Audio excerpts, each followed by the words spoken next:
نبی کریم صلی اللہ علیہ وسلم کے معجزات کے حوالے سے اپنی گفتگو کو آپ کے سامنے رکھ رہے ہیں اور معجزات ہی کے اندر نبی کریم صلی اللہ علیہ وسلم کی بات پیشین گوئیوں کو بھی آپ کے سامنے رکھا۔ انشاءاللہ اس حوالے سے اپنی گزارشات کو مزید آگے بڑھائیں گے۔ نبی کریم صلی اللہ علیہ وسلم کے پاس ایک صحابی آیا اور آ کے کہنے لگا آج 2 عورتیں مر جائیں گی۔ رسول اللہ صلی اللہ علیہ وسلم نے اس بات کو اگنور کیا، پھر آ کے کہنے لگا وہ تو روزہ رکھے ہوئے ہیں اور وہ روزہ رکھتی ہیں، پے در پہ روزہ رکھتی چلی جاتی ہیں اور کچھ کھاتی پیتی نہیں، ان کی جان تلف نہ ہو جائے، ان کو کچھ نصیحت کر دیجئے کہ اتنا پے در پہ اوپر نیچے روزے رکھنا، یہ بھی اپنی جان کو ظلم میں ڈال لینا یا اپنے نفس کے اوپر ظلم کر لینا، یہ کوئی مناسب بات نہیں ہے۔ نبی کریم صلی اللہ علیہ وسلم نے پھر اس بات کو اگنور کیا، اور معلوم ہوتا ہے محدثین نے لکھا ہے نبی کریم صلی اللہ علیہ وسلم کو اللہ رب العزت نے یہاں پہ ہی ان عورتوں کے احوال کا بتا دیا ہے جس کی وجہ سے نبی کریم صلی اللہ علیہ وسلم انہیں نظر انداز کر رہے تھے۔ صحابی پھر آیا آج تو فوت ہی ہو جائیں گی، تو نبی کریم صلی اللہ علیہ وسلم نے کہا ان کو بلا لاؤ۔ دونوں عورتیں آئیں تو نبی کریم صلی اللہ علیہ وسلم نے ان کو کہا کیا کرو، الٹی کرو۔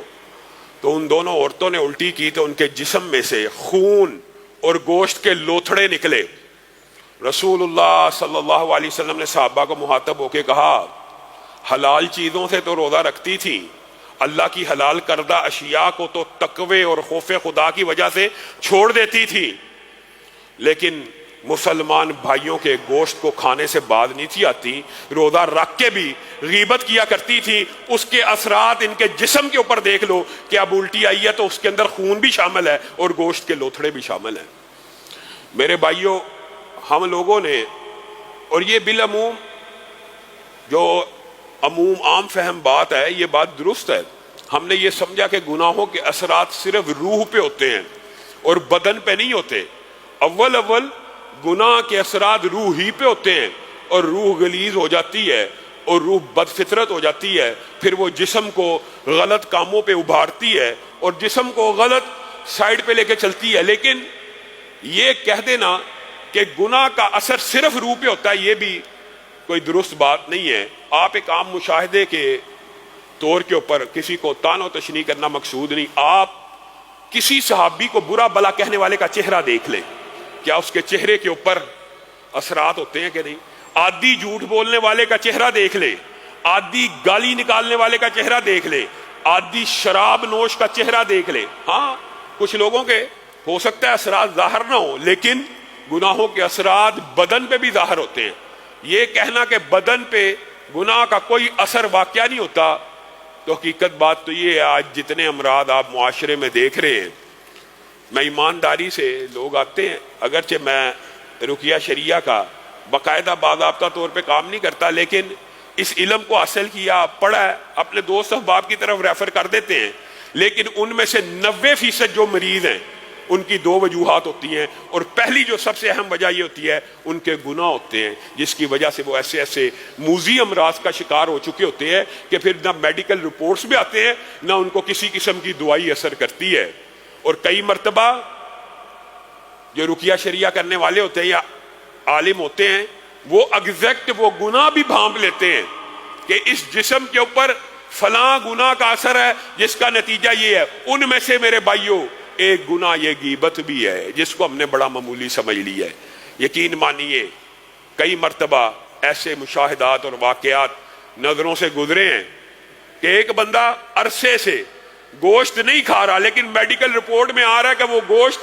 ڈیلی کھاتا ہے، گردوں کی رپورٹ خراب آ رہی ہے، اس کے اندر غیبت کے علاوہ کوئی عیب پایا نہیں گیا، اور جب اس نے اصلاح کی اللہ تعالیٰ نے اس کو شفا بھی دے دی۔ یہ کوئی چھوٹی بیماری نہیں ہے، اور یہ رسول اللہ صلی اللہ علیہ وسلم نے اس ایک موقع کے اوپر اس کی پیشین گوئی نہیں کی، بلکہ دوسرا مشہور واقعہ ہے، اکثر نے سنا ہوگا لیکن یاد دہانی کے لیے، رسول اللہ صلی اللہ علیہ وسلم ایک سفر میں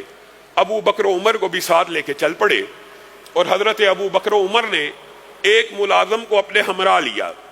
اور اس ملازم کو ہمراہ لینے کا مقصد یہ تھا کہ جب ہم سفر میں رک جائیں گے، جب ہم سفر میں کہیں پہ ٹھہریں گے، سستائیں گے، کہیں پہ ریسٹ کریں گے، تو یہ ملازم ہمارے لیے کھانا پکائے گا، ہماری خدمت کرے گا۔ اب ایک رستے میں پڑاؤ آ گیا، آپ نے پڑاؤ ڈال لیا، حضرت ابو بکر و عمر نے بھی پڑاؤ ڈال لیا۔ اب جب انہوں نے پڑاؤ ڈالا، وہ جو ملازم تھا وہ بھی بالآخر انسان تھا، اتنا لمبا چوڑا سفر تھا، جیسے ہی نبی کریم صلی اللہ علیہ وسلم لیٹ گئے، قافلے والے لیٹ گئے، یہ ملازم بھی لیٹ گیا، اس کی آنکھ لگ گئی۔ حضرت ابو بکر و عمر آپس میں، کتنی جلیل القدر ہستی ہیں، شخصیات ہیں، آپس میں ایک دوسرے کی طرف آنکھوں میں آنکھیں ڈال لی اور اشارہ کرنے لگے۔ اس کو ہم مراد یہ ہے، اشارے میں کہنے لگے یہ اس کو، جس کو ہم کھانا پکانے کے لیے لائے تھے، یہ ماشاءاللہ سو رہا ہے، جس کو ہم اپنی خدمت کے لیے لائے تھے وہ تو ریسٹ کر رہا ہے، وہ تو سو رہا ہے۔ کوئی بری بات نہیں کی، کوئی گالی نہیں نکالی، کوئی تان و تشنیع نہیں کی، صرف یہ جو ہلکا سا، اس کو کہتے ہیں حمز، یا حمز کیا، ہلکا سا اشارہ کیا، لمز کہہ لے، ہلکا سا لمز کیا، اور ایک دوسرے کی صرف آنکھوں میں دیکھ کے اشارے کیے کہ یہ دیکھو جی سو رہا ہے،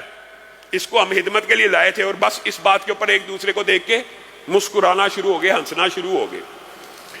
اب بھوک تو لگ چکی تھی، ملازم کو نہ اٹھایا، رسول اللہ صلی اللہ علیہ وسلم کے دربار میں پیش ہو گیا، اللہ کے رسول آپ نے جو کھانے کا انتظام کیا اس میں سے ہمیں بھی کھلا دیجیے۔ تو رسول اللہ صلی اللہ علیہ وسلم نے بڑی سنجیدگی کے ساتھ اپنے ان دو عظیم اور جلیل القدر صحابہ کو دیکھا۔ یہ عظیم المرتبت صحابہ ہیں، یہ وہ ہیں جو ایک وہ ہے جو نبیوں کے بعد سب سے افضل ہے، اور دوسرا کون ہے؟ جو ابو بکر کے بعد سب سے افضل ہے۔ یعنی دھرتی کی پشت کے اوپر تین انسان عظیم الشان ایک جگہ پہ بیٹھے ہیں، اور وہ جو کائنات کا امام ہے اپنے ان دو ساتھیوں کو دیکھ کے کہتا ہے، ابو بکر و عمر تم اپنے حصے کا کھانا کھائے ہو،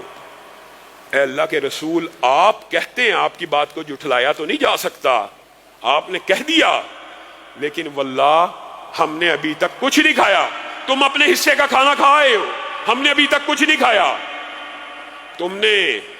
اس ملازم کی آپس میں کننکھیوں میں غیبت نہیں تھی کی، تم نے اپنے مردہ بھائی کا گوشت کھا لیا، تم نے اپنے حصے کا کھانا کھا لیا۔ ہم نے اس گناہ کو کیا سمجھا؟ کچھ بھی نہیں سمجھا، اور ہم یہ سمجھتے ہیں کوئی عیب کسی کے اندر موجود ہو تو وہ غیبت نہیں ہے۔ اور میرے بھائیو، غیبت صرف موجود عیب کا نام ہے، موجود عیب کا نام ہے، اور اگر وہ عیب موجود ہی نہ ہو تو اس کو کیا کہتے ہیں؟ الزام یا بہتان۔ عیب موجود ہو اور اس کی پیٹھ پیچھے کیا جائے، اس کے منہ پہ اس کی اصلاح نہ کی جائے، اور اس کے پیٹھ پیچھے اس کے کسی دوست، اس کے کسی عزیز، اس کے کسی بھی حوالے سے رشتہ دار عزیز و اقارب کو پکڑ کے اس کا وہ عیب بیان کرنا جو اس میں موجود ہے، موجود ہے، وہی غیبت ہے۔ وہ عیب بیان کرنے کی اجازت محدثین نے جن دو مقامات پہ عمومی طور پہ دی ہے وہ بھی سمجھ آ جانا چاہیے، بات آئی ہے ضمنی طور پہ تو اس کی بھی وضاحت ہو جائے۔ ایک، اگر اس آدمی کا کہیں رشتہ ہو رہا ہے اور آپ کو اس کے عیب کا پتہ ہے، اور رشتہ کرنے والے کو آپ کو بتانا ضروری ہے کہ اس بندے میں یہ عیب ہے، اس لڑکی میں یہ عیب ہے، بعد میں گلہ نہ کرنا، ابھی بات بتا دی جائے، رشتے کے اندر عیب کو نہیں چھپانا چاہیے۔ دوسری بات، اس بندے کا فتنہ ایسا ہو، اس عیب کا فتنہ ایسا ہو، وہ جو عیب ہے وہ ایسا عیب ہو جس سے عوام کو نقصان پہنچتا ہو، جس پہ مفاد عامہ کے اوپر ضرب لگتی ہو، پھر اس عیب کا بتانا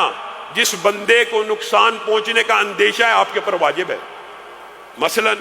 اس کی بڑی عام فہم مثال ہے، بہت سی مثالیں ہیں، متعدد اس کی جہتیں ہو سکتی ہیں۔ ایک جہت تو یہ ہے کہ ایک